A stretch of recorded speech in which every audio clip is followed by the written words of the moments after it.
Бердибек Идрисович Сокпакбаев, советский казахский детский писатель, поэт, сценарист, родился 15 октября 1924 года в селе Кустубе Нарынкольского района Алматинской области. Свое детство он очень красочно описал в повести «Путешествие в детство». В 8 лет Бердибек лишился матери, это стало его постоянной болью до конца жизни.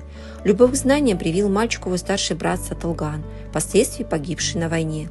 Мальчику пришлось много испытать и пережить, и тяжелый труд, и голод. Тем не менее, он рос очень любознательным и способным ребенком и сохранил оптимизм и жизнерадостность на всю жизнь. После школы прошел службу в армии, затем учебу в Алма-Ате на филфаке Казахского педагогического института имени Абая, затем 2 года преподавал в родном селе. С 1950 года работал в редакции казахстанских газет. Позднее Сокпакбаев окончил высшие литературные курсы в Москве. Писательскую деятельность Бердибек Сокпакбаев начал со сборника стихов «Родник».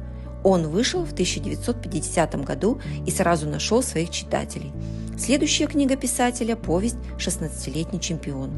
Написал еще много повестей и рассказов, но самую большую известность Сокпакбаеву принесла повесть «Менин атым Кожа» «Меня зовут Кожа».